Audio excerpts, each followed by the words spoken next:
Our next panel will discuss what the world may look like by 2050. Please help me welcome Michael Collins, the acting chairman of the National Intelligence Council, Hamish McRae, a renowned author and expert on global future trends, Meghan O'Sullivan, director of the Belfer Center at Harvard University, and our moderator, Bina Venkataraman, columnist from the Washington Post. What?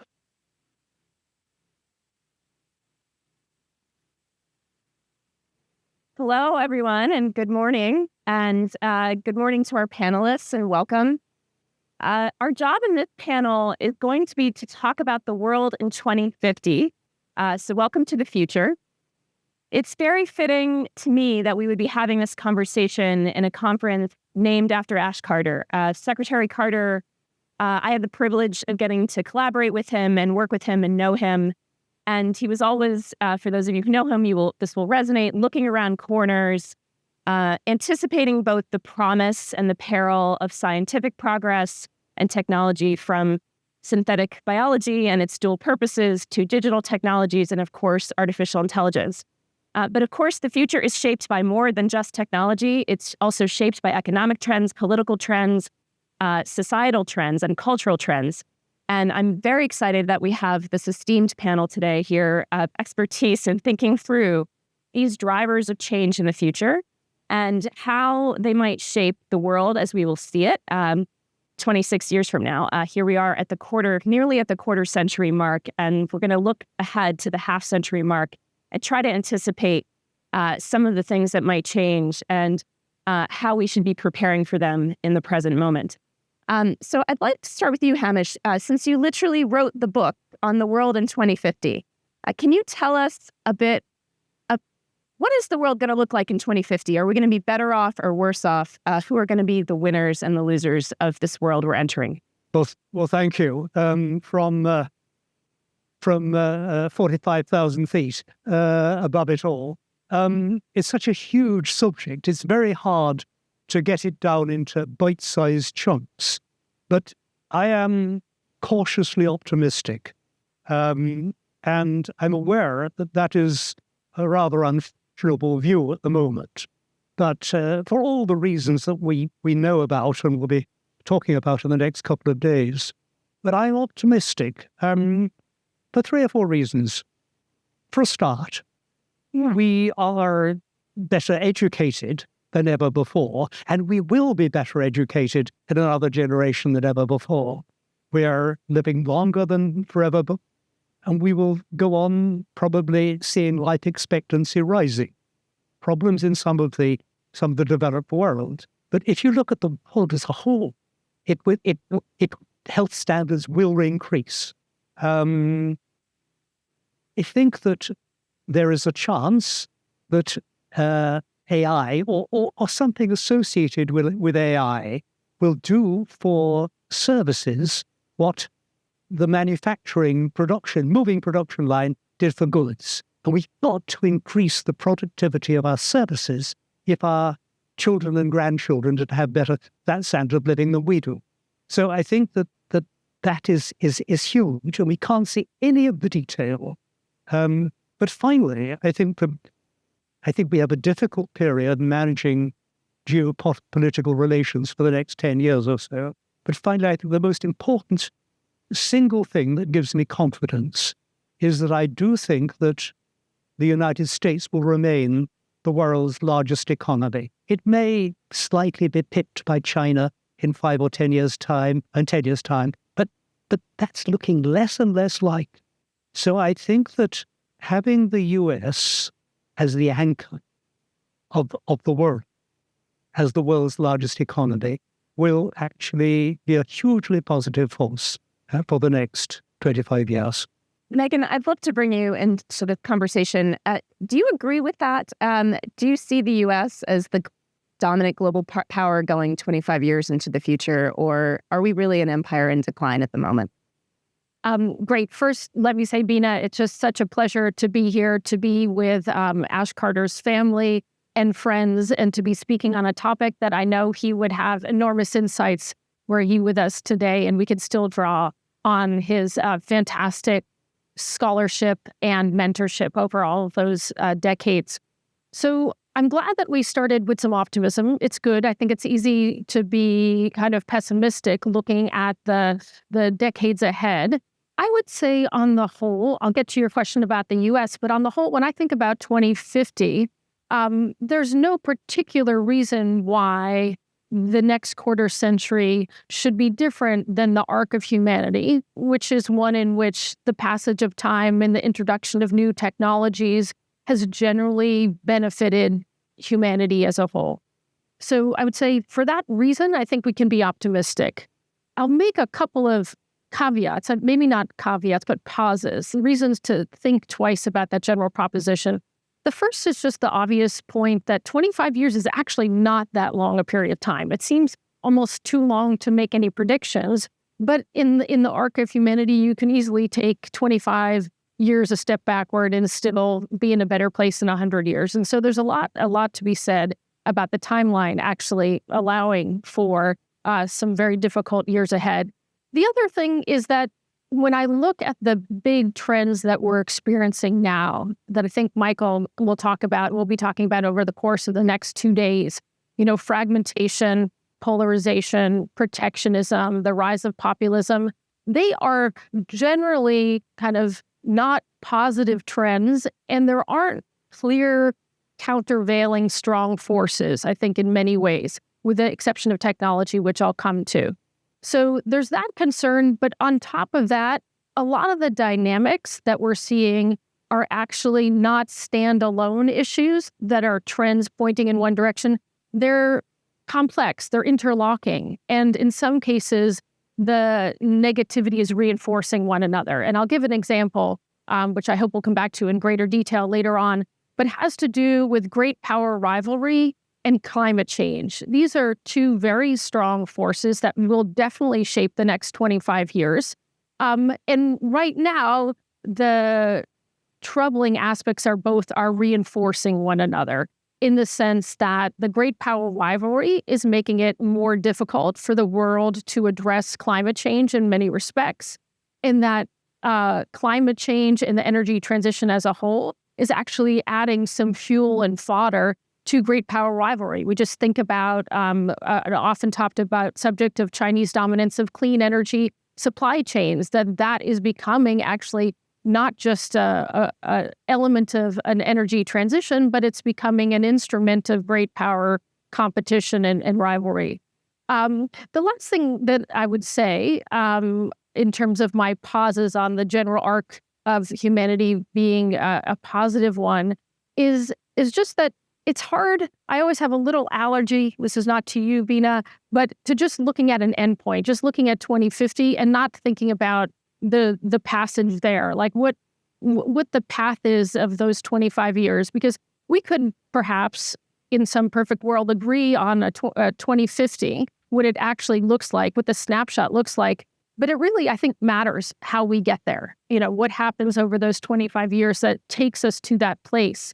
In terms of telling us a little bit about the durability of that vision or that particular resting point in 2050. So you can actually follow up a little bit on that, Meghan, because I think that's an excellent point. And one of the things that I think we get caught up in when predicting the future is that we get stuck in scenario planning, and then we tend to choose a scenario and say, that's the scenario we should be prepared for, maybe a couple of scenarios, without looking at the inflection points and decision points, because the future isn't written yet.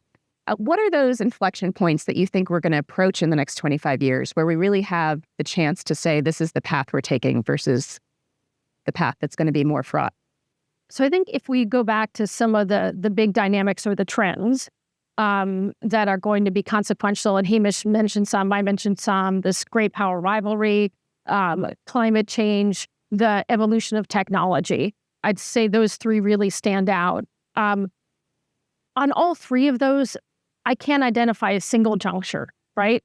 In every instance, there's multiple points that are going to determine whether or not we as a human race manage these things well. And in many cases, I think management is the key noun, or to manage these being the key verb, that there'll be multiple points along the way. And I think what makes it very hard for people, and Hamish, maybe you're in this category, people who in their profession really make predictions about the future is that many of these big trends are going to be shaped by policy, right? They're not kind of trends that are existing outside of policy. Even climate change, which you might think, is certainly a natural, or it's a phenomenon of nature, but it's absolutely going to be influenced by policy. Great power rivalry by policy, and even to some extent, really by personalities. It's hard to imagine that the world would look exactly the way it does, or even similar to the way it does,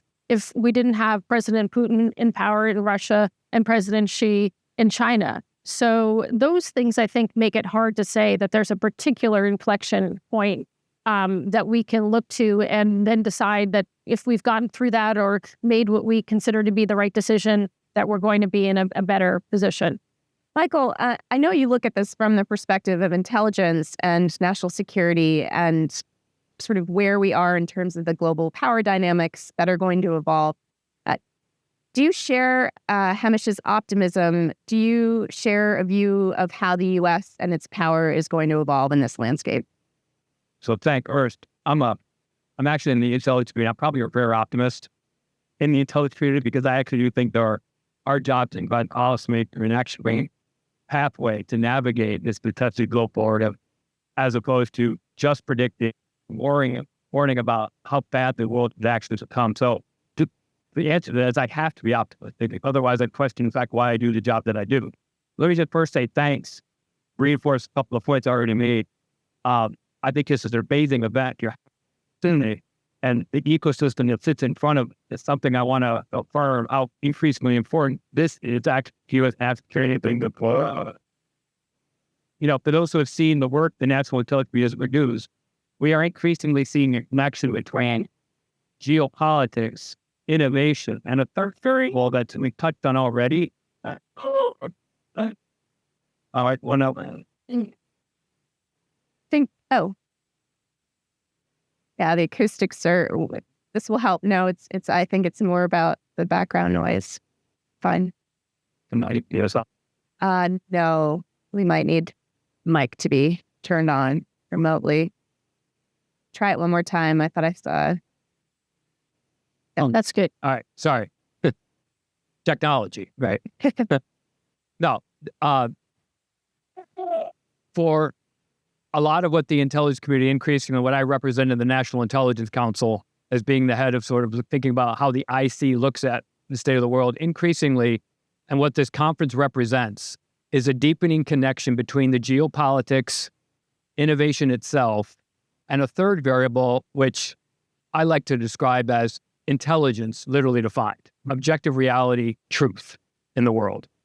As we look forward as the intelligence community itself, and I think intelligence itself, not as a classified necessary form, but fact being smarter about international affairs, being smarter about climate change, being smarter about the norms and values in the world that will affect solving hard problems, but also contesting with great power rivals. I think increasingly this is going to be a key feature of where the world trends, who wins out in the great power competition, as well as who helps to solve the transnational problems of our time. This increasing tightening connection between those three dynamics. When we look ahead at 2050, one thing is for certain, that how we think about the national security community is increasingly going to depend on the non-state actor, the private sector, the individual, the scientist, the engineer, the educator, increasingly doing more of that. Their insight is critical. That's where innovation is happening.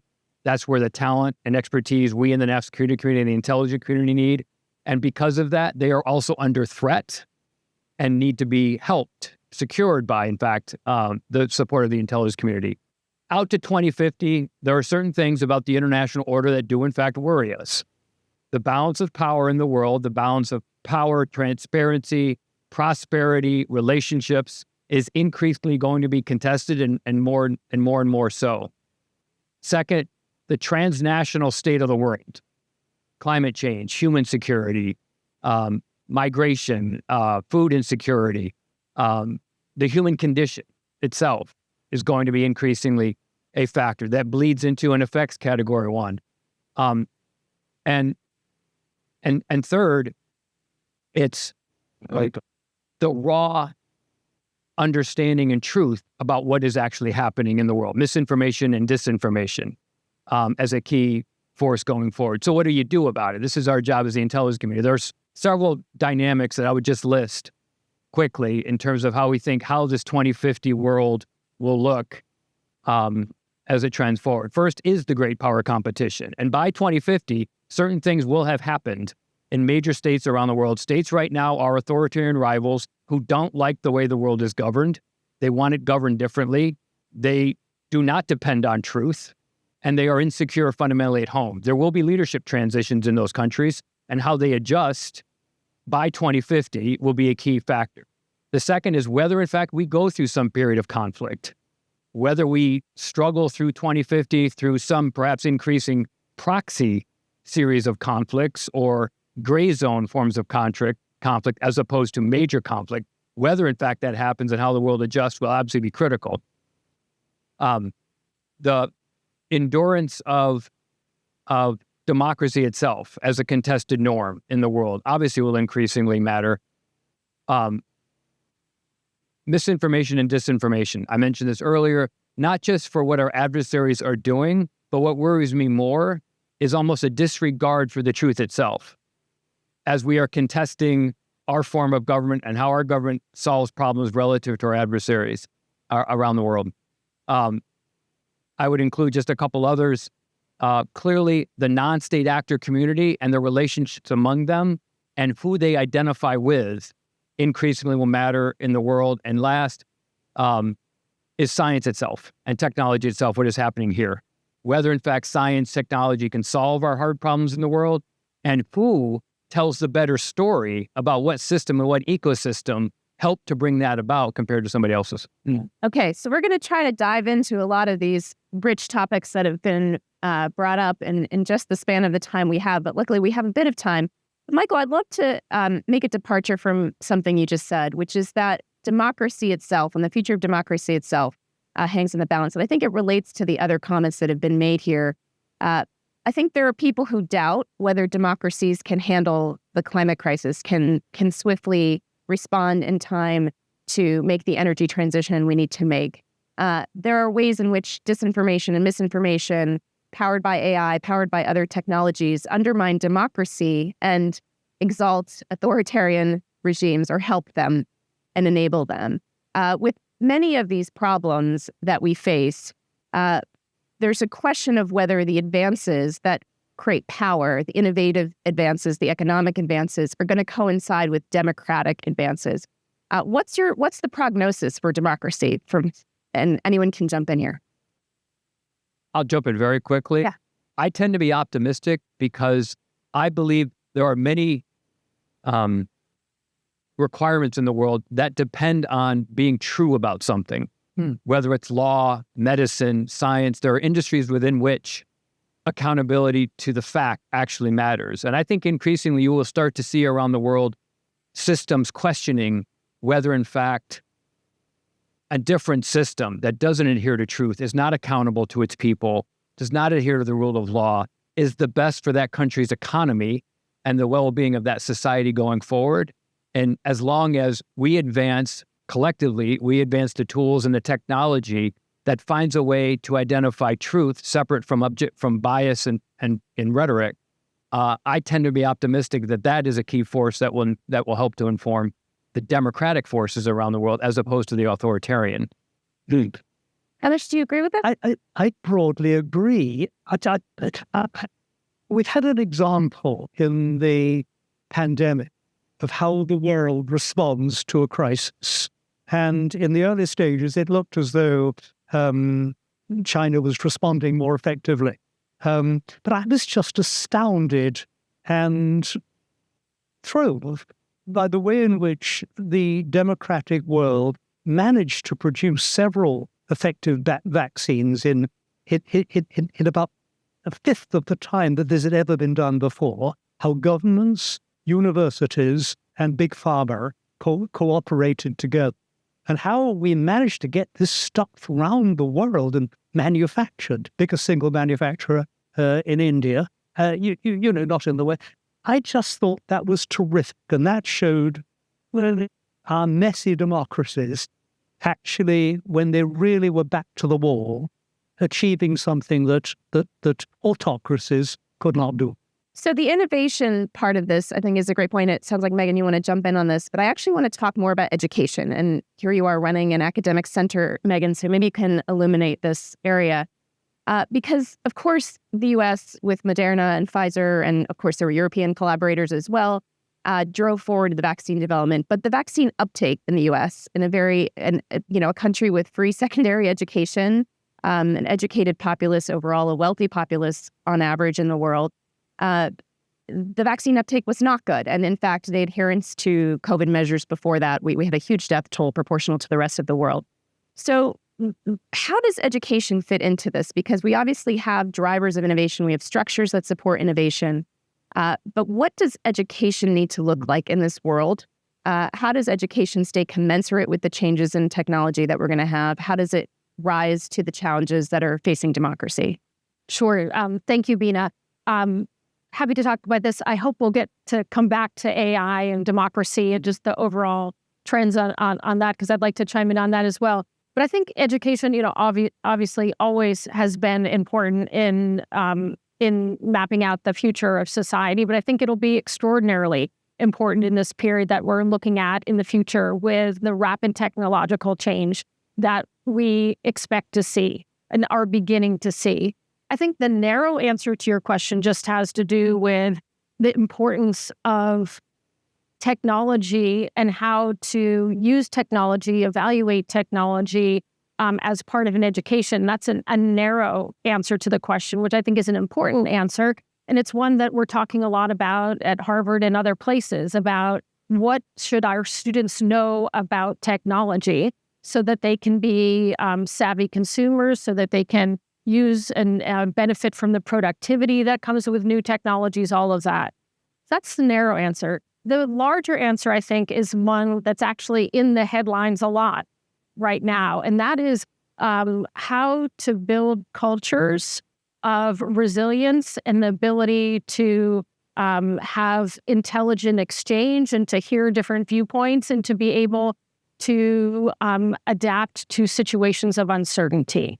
So I think about the time that I've been an educator the last 15 years when my students have asked me, what do you look for when you're hiring somebody when you are in government? I often point out I look for someone who's comfortable in operating in a landscape of uncertainty. And I used to always look for somebody who'd lived abroad or put themselves in some situation where they were not going to be able to anticipate the environment. I think that is going to be the situation that everyone is going to be living in a very regular basis now, whether or not they're living abroad, whether or not they're involved in policy. It's going to be a part of a daily existence, is being in an environment of uncertainty. And that is one that requires resilience.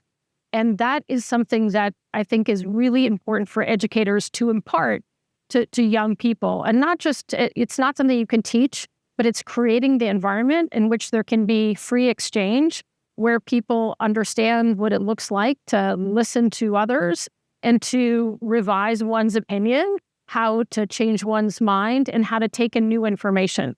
And so I think that part of education is going to be really critical going forward. And it's something that we're struggling now, partially because I think this generation might be more fragile because of COVID and other things. But because of social media, that actually has seemed to make people maybe a little less resilient rather than more so now. So that sounds right to me, but I can't help but note that we're having this conversation amidst sort of a level of college campus conflict and acrimony that I haven't seen in my lifetime. And so how do we do that? How do we create more resilient, inclusive, civil conversations on campuses? How do we prepare young people to have conversations about these issues that they're going to face, including the way AI is disrupting the world, but also all of the rest of the conflict that is inherent and probably not going to stop in the world? Yeah. I could delve really deep into this because this is a part of the daily conversations I have with my colleagues and my students. Some of it, I think, is helping create the environment where, you can have those conversations and finding the right level at which students are now comfortable doing that. That's been one of the interesting things from my perspective, is that you can have those conversations in smaller groups. It gets harder and harder the larger the groups, and therefore maybe that says something about the nature, the way in which we teach. I think there is something to be said for education that puts people in an uncomfortable place. And that's something that I think we have stepped away from over the past decade or longer, that there's been a real focus on making sure that people are comfortable. And so it's that balance between how do you put them in an environment where they're comfortable enough to say what they feel, but where at the same time, they're not going to retreat when they're confronted with something that is deeply unpleasant. So it's striking that balance, which is incredibly difficult. But lastly, I would say it's just modeling. I think we have to do a lot more as an educator, a lot more modeling, like showing people actually what it looks like to have civil conversations. And that's not just at universities. I think that is something that our country as a whole is in need of. Hamish, in your diagnosis of what this landscape, actually in your optimism about what 2050 could look like, you made this link between education and ongoing prosperity. And that has held true over the latter half of the 20th century and into the 21st century, that as people become more educated, standards of living rise, their prospects rise. Is that going to remain true in a world with artificial intelligence, where AI is replacing white-collar jobs, educated people's jobs? How do you reconcile your picture of AI and innovation with your picture of education and prosperity? Well, it's a brilliant question, and I cannot give a good answer to it. I think that I think we will learn and shape AI to do the repetitive, simple thinking tasks. So you will be able to improve. One example from a school I know, one of the things teachers in Britain, teachers really hate is correcting stuff. It messes up their evening. They've got to correct all the kids' stuff. You can actually run that through and correct it on AI. You need to check it, but you can cut the time by about 2/3. So you have a much better home life because all your evenings are not spent. And this is actually an example in a school I know. So I think that there will be all sorts of ways in which we will gradually learn how to use AI effectively and where it is not effective and actually damaging. And the only not very good example I can give you is the invention of the motor car, where we had this extraordinary technology which came along, which swept over the world, became the great dominant industry of the world. But it killed a lot of people in road. It killed a lot of pedestrians. We had to create rules of the road. We had to have driving tests. We had to have pedestrian crossings. We had to have seat belts. And we will create all those things for AI to make sure that within education, it actually becomes a positive force. I know you study economic trends and the labor force as well in some of your work. Do you have any predictions of what the jobs of the future where AI is maximized to its, let's say, potential? I know we can't possibly envision every bit of its potential quite yet. But take us to 2050. What are the jobs that are great jobs look like? Yeah. Well, it's certainly been profoundly destructive in my own field of journalism. It hasn't been very good in economics either. I was writing a report about the world in the future. It came out, and I wrote a nice piece in the newspaper about it. 3 weeks later, I was chatting to the chap who'd overseen it. He said 80% was written by AI. So I thought, well, maybe I should have hedged a little my enthusiasm. Look, we don't know. We know, however, that when every new technology comes in, there are losers and gainers. And the important thing socially is to compensate the losers. And I think a lot of bog standard white-collar jobs, accountancy, journalism, I'm afraid, will actually find that they are not superseded by AI, but AI will do a lot of the work, so we will need fewer people. So the efficiency will go on. But you cannot predict where the new jobs will come from. We've never been able to think so. I mean, think back 15 years. Whoever thought there'd be all these people who would design apps for mobile phones? Because there was no iPhone. So I don't think we need to worry about where the new jobs will come from. We cannot know where they'll be. What we have to do is compensate people who lose out. And so that you're a universal basic income kind of guy. Is that okay? Yes. Okay. Michael, I want to bring you back in this conversation. You said something so interesting about intelligence, and that you think of intelligence from this very broad landscape, not just from the point of view of national security and spying and the things that we associate with your field. How does AI factor into that broad evolution of intelligence and the kind of intelligence that we need to meet the future and meet it with the best outcomes instead of the worst outcomes, is something Ash would have said?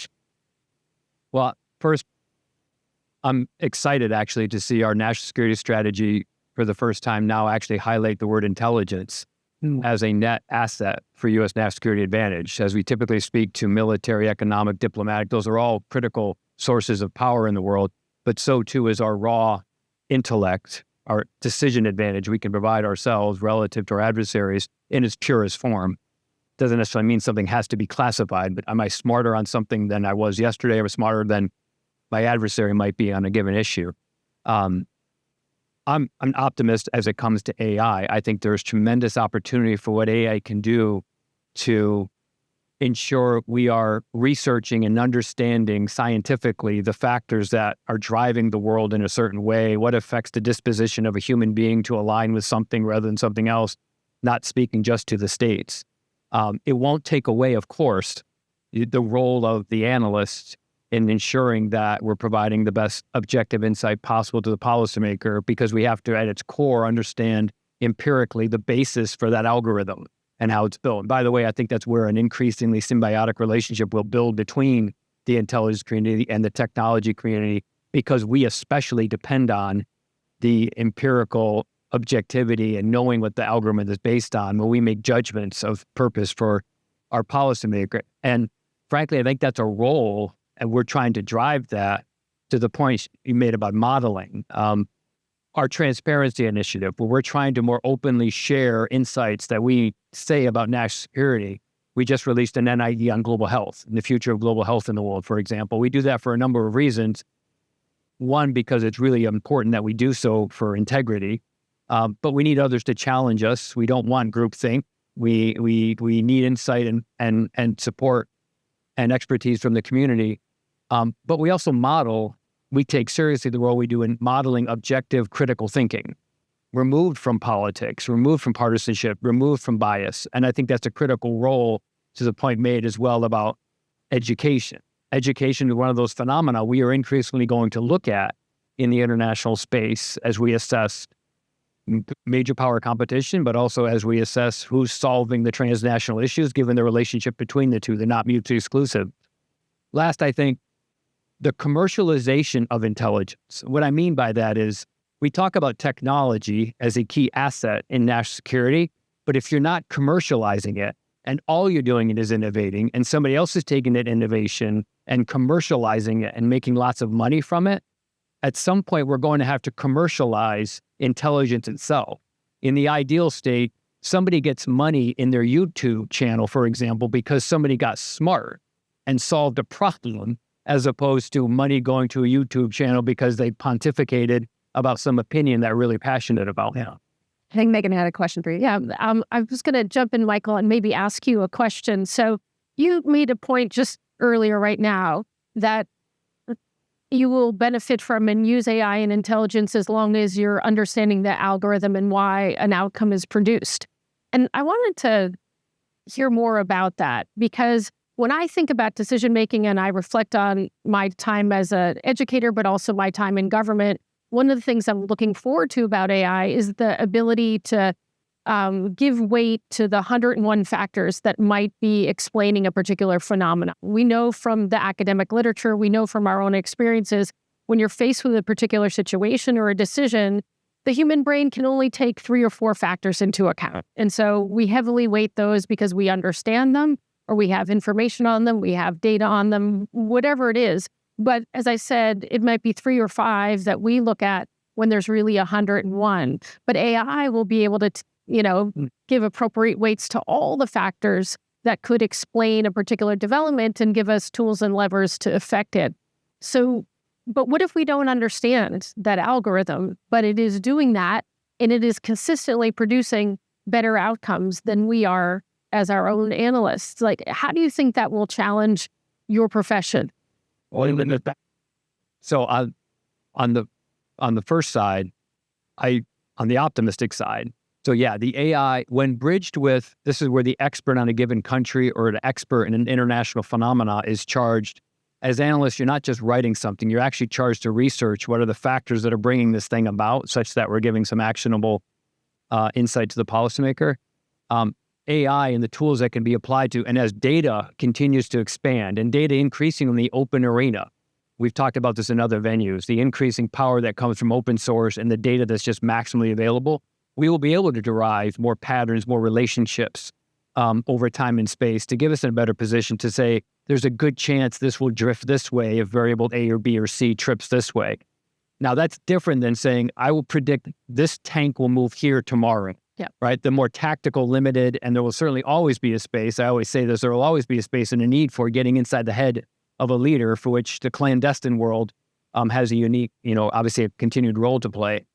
But that is the point you raise is when the tool itself starts to predict and derive pattern without us understanding the basis for that, that is going to be a challenge. I think it forces the officer, the analyst, to challenge it itself. Are you doing your own in-depth research, your comparatives, et cetera, et cetera? And along the way, and again, whoever generated the algorithm, if you're at the point where the AI is generating the algorithm without the input of a human, the testing and the validity of it become all the more critical. It's a powerful challenge for sure. Yeah. Can I just say, it's a thought. In my field as a financial journalist, the huge failure of the system was the banking crash. And everybody who looked at the data, managed to create arguments that there wouldn't be one. Why did we not see this coming? And what I find myself, but common sense said this can't be right.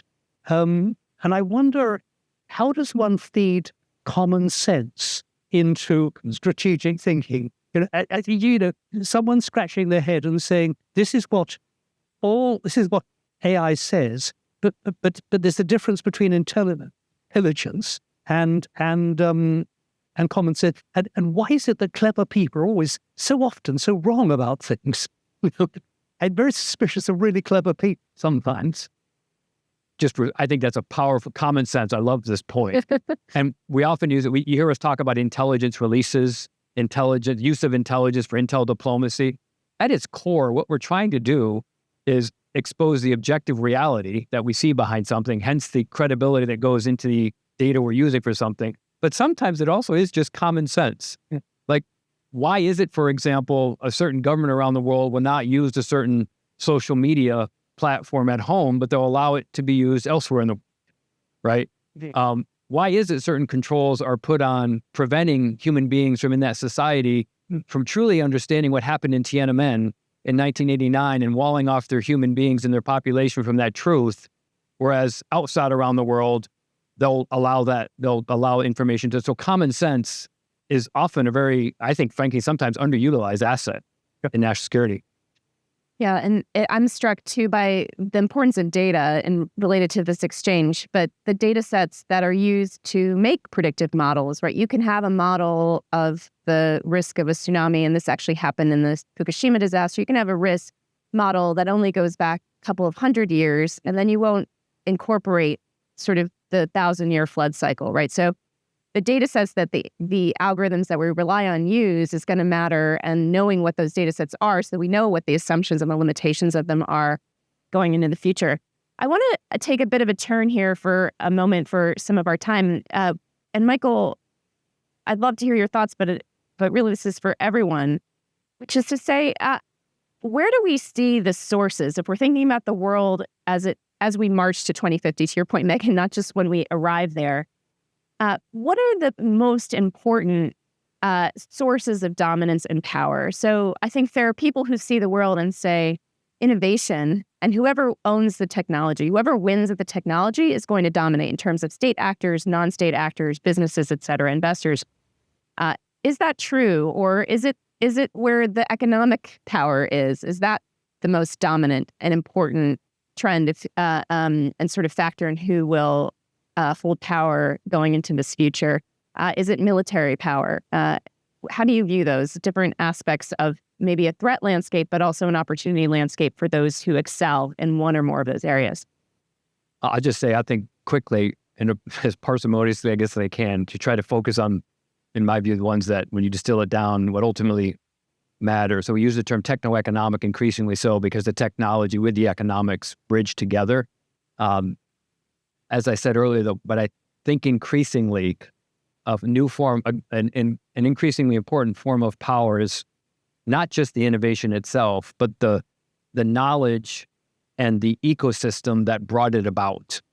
I think of the engineer in China, for example, who really just wants to solve cancer, or really just wants to solve the climate issue, and yet the regime there is putting controls on their technology community to say, you know what, I need you to focus here, right?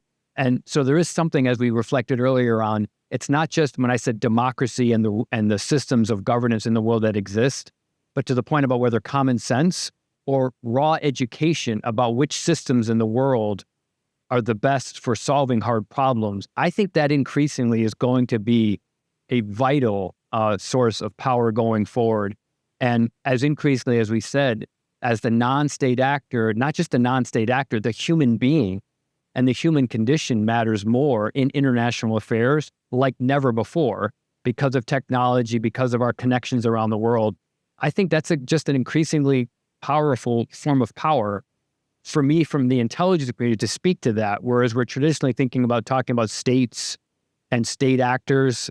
I think this phenomenon increasingly is going to matter for soft power around the world. Your point's well taken, but I do want to push on the China issue because depending on who you talk to, people think that China is investing in AI, particularly from a military and security perspective. They will argue that they're doing that more than the U.S. and others here will argue, it's here where the LLMs were developed. It's here where the AI leaps are being made. What's your assessment of how worried we should be about how countries with competitive interests to the U.S. like China are investing in AI? Should we not be worried at all because they don't have the innovation ecosystem that we have here? Well, we should be very worried about it. I worry about the potential for regime leaders around the world who may be thinking in a different set of what's important to them and their personal interests, their personal aspirations, and how they think of their regime's insecurity for making decisions that may not be consistent with common sense, if you will, or in the interest of the larger country for the sake of something else. I think increasingly as we talk about the forms and levels of analysis we apply to hard threats around the world, what is in the head of a human being who's very influential in a given society is really, really important. And that's one that the traditional roots of the intelligence community try to get at are increasingly critical. Hamish, did you have something to add on, or Meghan? Can I just follow the thought through? Absolutely agree with you. I think, however, looking at China, it is reasonable to suppose there'll be some kind of change of mood there within the next 15 years, probably sometime around the middle of the next decade, because it will be becoming very old. And its older population will want to be looked after and not helped. There's three reasons for the pushback. One, demography. Two, American pushback. And three, equally important, Xi's policies, which actually force the economy to go for hard things and not to make that transition to softer services, which is where growth lies. And so I think China gets stuck as a middle-income country. Yeah. If I'm right, there'll be this change of mood, a little like that happened in Japan in the 1990s, which will make China a much easier friend to live with in the world. Meghan, do you agree with that? I think I'd go back to your question, which dimension of power is going to be most important in the coming decades. And we've always recognized that these dimensions of power are interlinked. So, President Reagan talked about economics being the basis for a strong military, all of these types of things. I think that's been commonly accepted. I would say now we're looking at technology in a very different way than we have in the past, where technology is now the basis of economic and military superiority. And I think we get affirmation of that lens if we look at the U.S. and China and the bilateral relationship between those two countries right now, is that both countries, both Washington and Beijing, have decided that military or that technological dominance is what is going to give them economic and military dominance. And so that's how I would see, to the extent that you want to prioritize one or over the other, the technology piece is really going to be the enabler of the other forms of power. So, Meghan, I'm going to come back to you on this because we know that we're going to be living in a warmer world in 2050. And unless something radically changes from the trajectory we're on. And one of your areas of expertise is energy. You mentioned how the great power rivalries might be shaped by what happens or doesn't happen on climate change. Where are we with respect to the clean energy transition that needs to happen? Do you see the necessary ingredients to make a meaningful turn on that so that we're in a better version of 2050 than it currently looks like we'll be in? So to answer specifically the question, yes, I see all kinds of possibilities for how we could be in a better place in 2050 than we're headed right now. Do I have a lot of confidence that we're going to seize them? I think is a different question. I think, as everyone in this room is well aware, 2050 is the date by which climate scientists and others and policymakers around the world are hoping the world will be at net zero emissions in order to keep the climate, the rise in temperature to a manageable level, if I could say that, to diminish the threat of catastrophic climate change.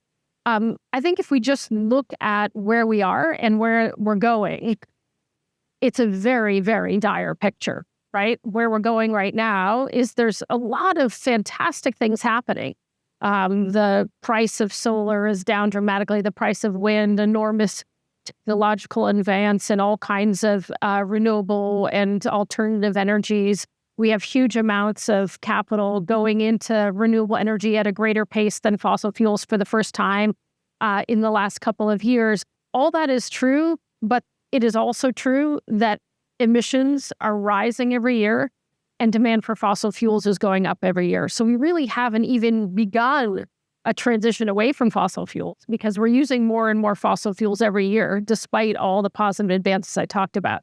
So if you look at that and you look at the extent to which governments are falling short of commitments that they made, and even the realization of those commitments at the highest level would still not take us to a place where we'd be well positioned in 2050, it's hard to feel we're in a good place. That said, there's a couple reasons why I'm not in despair.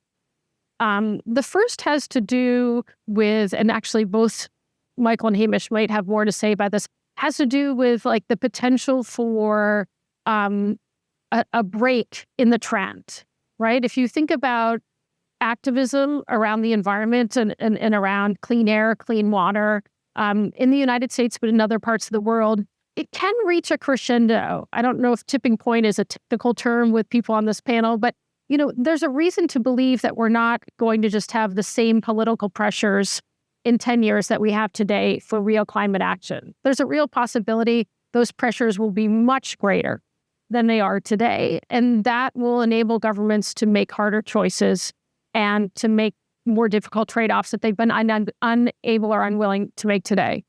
The second reason is for feeling like there's a potential for a different outcome than the path we're on is technology. That's the one that I think most of us put our greatest hope in. think about the big technologies that changed the energy picture in the last 15 years. You think about the oil and gas, the shale revolution in the United States, that changed the global energy landscape dramatically. And that was a technology that very few, if anyone, was anticipating. And then last, I'd say there's the technology of geoengineering. And I'd almost say I'm increasingly of the mind that the world at some point is going to realize that we're going to overshoot the 1.5 degree rise that we're trying to avoid. In fact, we did it last year on several occasions. And might be an arbitrary threshold. I'll just put that out there. But it is an arbitrary threshold, but there's a meaningful spectrum there. Yeah. And that the world will be willing to deploy an unused, thus far unused technology to try to manage that until the world comes up with technology to pull carbon out of the system at greater magnitude. So, there's reasons why things look pretty dire now, but that doesn't necessarily condemn us to a 2050 of the worst elements of climate change. Michael, I'm wondering, to what degree does the landscape of climate threats and climate disaster come into your thinking about the future, and how big of a threat, how much optimism about us getting our act together on tech and otherwise comes into that? Yeah, so very much so, and I agree with a lot of what Meghan just said. When we think about the national security threats, the transnational threats to the United States, and you can see it in the director's testimonies we write every year, there are those two big buckets of global major power competition and the transnational phenomena that will harm potentially Americans and partners around the world, be it climate, be it food insecurity, be it environmental strain, et cetera, et cetera. The pessimist in me worries a great deal about a scientific community that's bifurcating because of great power rivalry, because others in the world want certain standards and control and applied to the science that is put to something. The point was made about the vaccine. The debate over which vaccine, was better than the other, for example, instead of the scientists coming together to say, hey, this is the best one for it. Same for climate changes. We have a tension in the system between states and the leaders of states who are competing for geopolitical advantage inherently because of a conflict in their system. You want to govern yourself differently at its core, and I want to be more powerful to that end. And that does give me concern, because at no point in time have we ever needed the international community to come together for scientists around the world to collaboratively solve the problem together. The optimist in me is similar, is with civil society and technology, that increasingly, as I said earlier, as much as the non-state actor increasingly matters, and they do, I believe the civil society in the world and the need for raw science being put to help solve some issues, and the increasing power that the non-state actor has in the world will call for it increasingly, and civil society may be increasingly all the more called upon to do more, not just expected to. We're nearing the end of our time, but I do want to close with a question I hope I can get all of you to answer. And it's a bit of an annoying question because I'm going to ask you to make decisions. But as I was saying, Ash Carter was fond of saying, we should be thinking about how we can get the best out of technology without the worst. And I want to kind of ask you, and Hamish, I'll start with you. If you can pick just one policy, one action that government and collaboration with public interest could make so that we could get the best version of some of these scenarios of the future. One action within the developed world or within the United States? Pick your zone of interest. Gosh.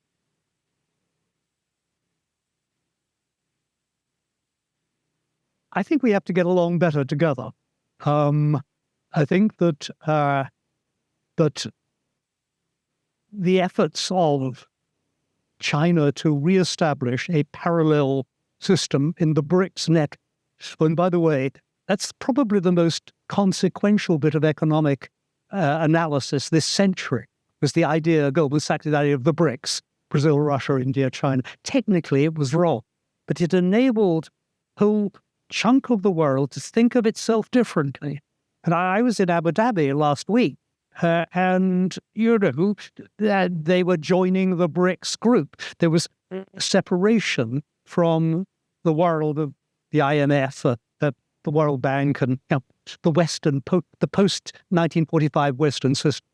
So I think if there was one thing I would like to see happen, I would like to see much closer cooperation between these two groupings, not to see each other as rivals, but to see each other as complementary power structures in the world. And through that, just a lot more talking together, enabling what at the moment looks like a big fissure between the West and the rest to actually get along better. Thank you. So the bilateral Chinese-U.S. relationship, Meghan, your prescription. So Have I done that? I know it's a good question. Well, I mean, I guess there's the question of, is this a wish, right? If could I have one wish? Yes. When like Wave wave on, not what's realistic. or am I making a policy prescription? The way the world ought to be. If you could change one thing, okay. institute one policy action to get us the best version of the future, what would it be? Okay. That's different than waving the wand. Waving the wand, definitely, if you could change one dynamic to benefit the world, it would definitely, in my mind, be the U.S.-China bilateral relationship, right? To have a fundamentally different relationship there would better position the world to tap Absolutely. a broad range of challenges, I would say, per se.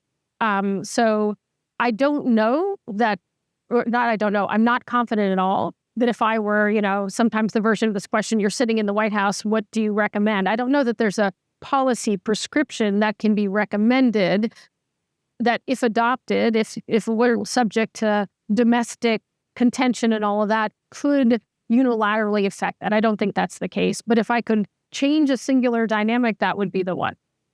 Because that, I think, enables us to manage technology better, enables us to tackle challenges like climate change and pandemics and the other things that are likely to face us. Okay, so a lot of emphasis on the state actors here, Michael. Are you going to surprise us with So to get us in a position of achieving the relationship with China, we're still leading norms, values, and standards in the world instead of the alternative. I agree. I think increasingly the answer will come from the private-public relationship, the thing that gives us leverage, particular influence, I think, in the world, increasingly so with our partners around the world, is a relationship within the state, the U.S. government, the intelligence community, and the private sector and the innovation community in particular, represented here in three ways. One, as I said earlier, at some point, we're going to find a way to create profit for people being smart as opposed to being opinion pieces. I'm optimistic that money will find its way to intellect and to fund intellect. Second, I think there will be more accountability for truth and frankly, criticism for fomenting mistruths. Freedom of speech, amen, of course, but we've got to find a way through what industry and the government require to ensure that objectivity and the truth and the pushback against deliberate misinformation and disinformation, there's something there that we can respond to. And the last, public-private, is finding ways to just basically more regularize the study of international affairs between the national security community, the intelligence community, academia, and the private sector, those three parts, those who study it in the private sector, those who are practitioners in the private sector and the business community, and we in the intelligence community who are supposed to glean all this together to give the best insights we can for the policymaker to solve hard issues, to get us to the relationship with China that achieves the cooperation we need, albeit still on the standards and values that we adhere to in the world. Thank you so much. This has been a wonderful panel and a wonderful conversation, and thanks to everyone for joining us. So thank you.